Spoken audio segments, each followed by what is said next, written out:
Hello and welcome to episode 16 of the Wisdom from the Akasha podcast. My name is Susie. I am your host and I am an Akashic Records teacher and practitioner. Today we are going to get into the esoteric teachings behind the spiritualization of the form and also spiritualizing energies. So things like light codes, solar flares, all of that good stuff. But before I do that, a couple of things that I want to let you guys know about before we get started into that. Number one is the Akashic Records Level 1 training, where I teach you how to read your own Akashic Records and undertake healing and clearing work in your own Akashic Records, is now available on the website as a self-study course. I will add the link in below, but everything for that course is now available as self-study for you to do in your own time. One of the things that I hope you are understanding and learning from me is that I am very much about you getting the tools, the practices, everything that you need to empower you on your own spiritual journey. This is not the era of sitting at the feet of a guru, of wanting a teacher to come along and fix you. Everything you have and everything that you need on your spiritual journey is within you. Spiritual teachers are great.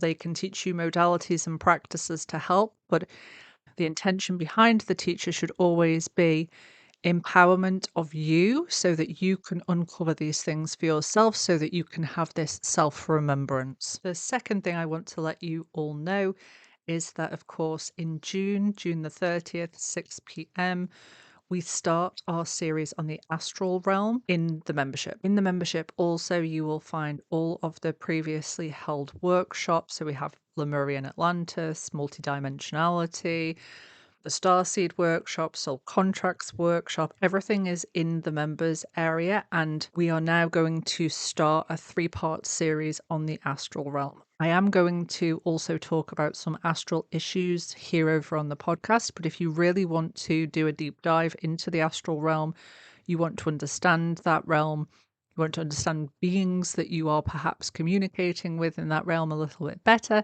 then I would highly recommend that you sign up for that. If you are listening to this at a much later date, please don't panic. All of the live sessions that take place in the membership are also recorded and they are put into the members area after they have taken place. So if this is after the summer of 2024 when you're listening, don't worry, the 3-part astral series will still be in the members area for you to view at any time. The last thing that I want to let you know about before we get into today's topic is my next free workshop is going to be a spiritual awakening and development Q&A. I will again link this into the show notes descriptions. This is going to be very much an opportunity for you to come, meet me, chat with me, and ask me anything that you like about your spiritual journey. I often do Instagram lives that are like this, Q&A sessions essentially, and I've just decided that the June free workshop is going to be like that as well. If you do feel like you want to come and have a chat, please get yourself signed up for that one as well. Now we have all that out of the way, let's get into today's topic about this spiritualization of the human form. If you haven't already listened to episode 6, where I cover ascension and enlightenment, I would highly recommend that you pause this one, go back and listen to episode 6, and then come back to this one, because this is going to be a little bit of a deeper dive into the esoteric teachings, and the foundations for that are provided in episode 6. One thing that I think we can all agree on is that you chose to be in a human incarnation in this lifetime. If you're listening to this podcast, no matter where your soul has been on its evolutionary journey through the various different schools that are out there, for this incarnation, you're a human, okay? And the human form is organic to Earth. Earth is part of a larger evolutionary system, as is the human form. Depending upon which spiritual paths and practices you're drawn to, which ultimately differ due to past life incarnations where you have worked with different systems, where you have been initiated into different systems. Regardless of that, all of the traditional spiritual and esoteric paths and systems have what's called a cosmology, and Earth is part of that cosmology. The systems, of course, look different, have different names, but they all agree Earth is part of the cosmology, part of the bigger picture of evolution. And you'll often hear people, myself included, refer to Earth as one of the schools and one of the hardest schools because of the density that we experience here in incarnation and because of the amount of lessons that are available to us in this density. I am sure you have all heard the phrases that Earth is ascending, that there's different timelines forming. And today I really want to kind of talk about that, but from the esoteric perspective. What does it mean? How does it happen? And of course, what you can do to help yourself through this process. Earth herself is a conscious being, and she has been through an evolutionary cycle known as materialization. For those of you who are able to intuitively, psychically connect into the energies of Lemuria and Atlantis, those previous time periods on Earth, you will note that the human form was very different to how the human form is now. It was a lot lighter, a lot more connected to the higher realms. And Earth herself was in a different form. Over these time periods, Earth has been through a materialization. And during this materialization, she has gotten denser, and the human form, which is organic to Earth, has also gotten denser. This is the materialization part of the evolutionary cycle. Now, we are now in a spiritualization part of that cycle.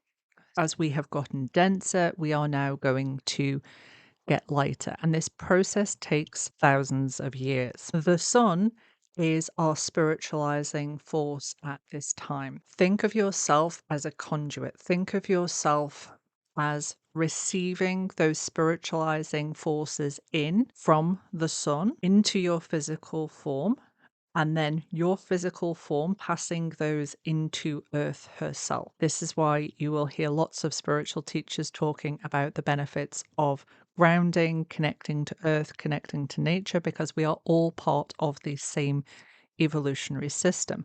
We take from those spiritualizing forces what we need, and then we give Earth what she needs.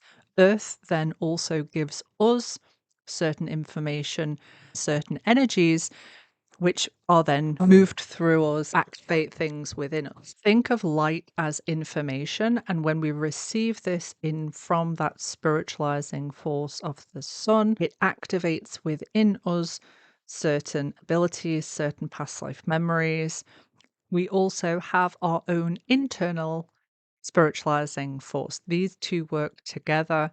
The external spiritualizing force of the sun and our internal spiritualization force. You'll often hear this referred to as the Christ consciousness, and people will often refer to this located at the heart center. The heart chakra at the heart center is the chakra that most spiritual people during this time are working to really develop, really balance, and really operate from. When there is a large amount of activity on the sun, you will see solar flares, and this, of course, has an effect not only on Earth and her electromagnetic field, but also on us as humans. Lots of people in the spiritual community will follow the Schumann resonance for this reason, and they will notice that as the increasing information comes in from the sun, that they're experiencing those ascension symptoms that we talk about back in episode 6. Whilst we absolutely are affected by these light codes that we receive from the sun, especially at times where we're experiencing these intense solar flares, where this conversation becomes a little bit more difficult is when people are waiting or expecting a solar flare to come along and essentially do the work of spiritualization for them. So, whilst we are absolutely affected by the solar activity because of this spiritualization that takes place. This does not absolve us of our own responsibility for our own spiritualization. So we receive information from the solar force. However, we have to be able to receive those, and we have to be able to allow the activations to take place within us.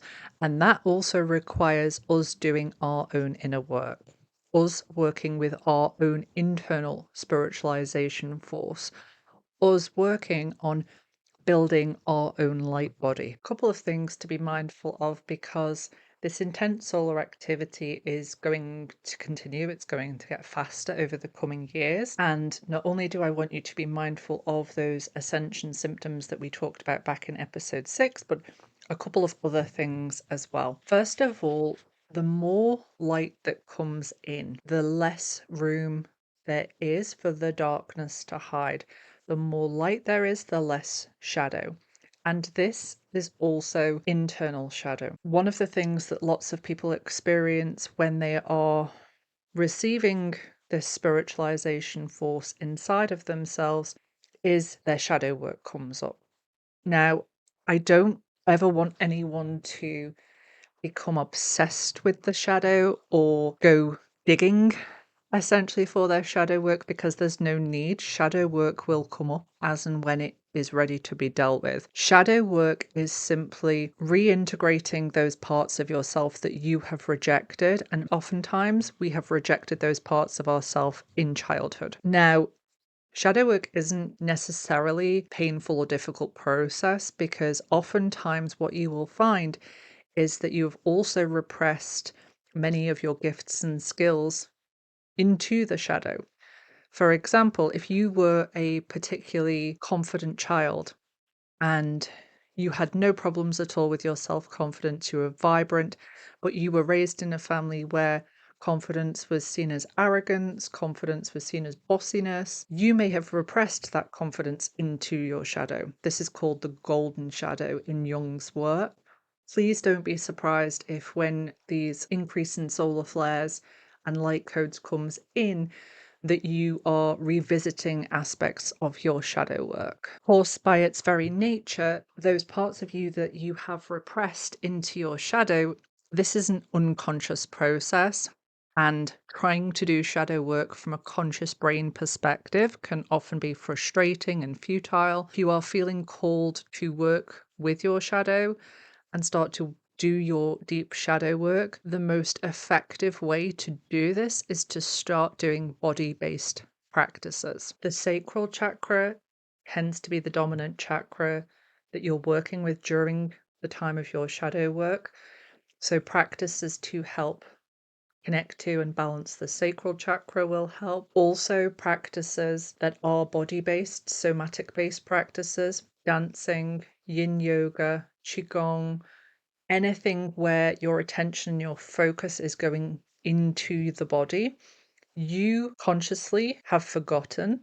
A lot of this happens in childhood, so you won't remember what has happened and what you have repressed, but your body does not forget. So body-based practices are essential as you do the shadow work.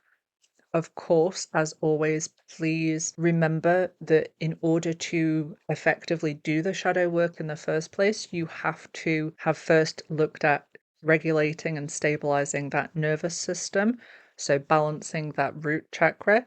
And if you haven't done that work first, I would highly recommend that you do that, so that you're providing yourself with a foundation to allow you to then be able to unearth what is in the unconscious. As always, if you also want to work with someone on this process, then I would highly recommend that, because this can be difficult work, but it is very beautiful and it is ultimately very beneficial. For those of you who are in the membership, there is a whole section. We did a workshop on the sacral chakra, and there is also a supporting PDF to that, the sacral chakra PDF. So anytime you want to go and look for practices that will help you through this type of work, please refer back to the workshop itself and the PDF.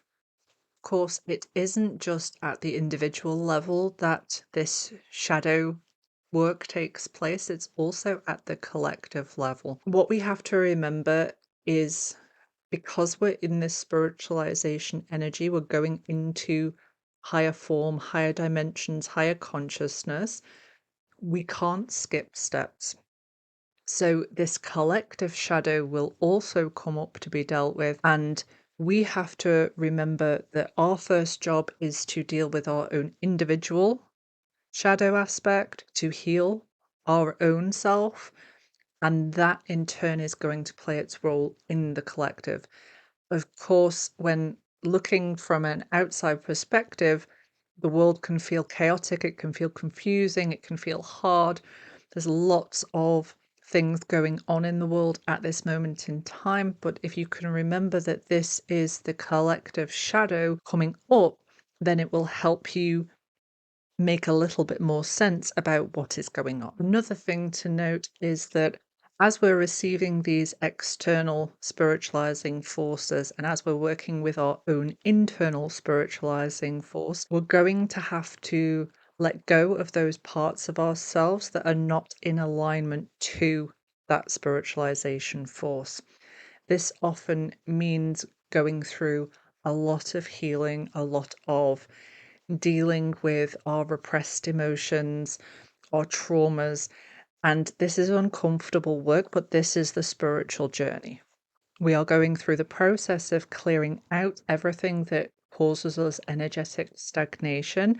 And in doing so, what happens is those gifts and skills that we have brought forward from a previous incarnation start to come online, and you start to live a life aligned to your soul. You're taking guidance from your higher self, from your soul, rather than acting instinctively based on the wounding that is the memory of which is held within the lower chakra system. Because of the level of consciousness that most people within the spiritual community are operating at, another effect of this external spiritualization energy coming in is there is a lot more crossover between the astral realm and the physical reality. Lots of you, as I've noted before, will be dual missioned. You will be very familiar with work that you are also doing in the astral plane. But as this light increases, as this information increases, the veil becomes much thinner, which is one of the reasons why I'm doing this 3-part deep dive in the membership, so that as this starts happening to people, that they're able to make sense of the astral plane.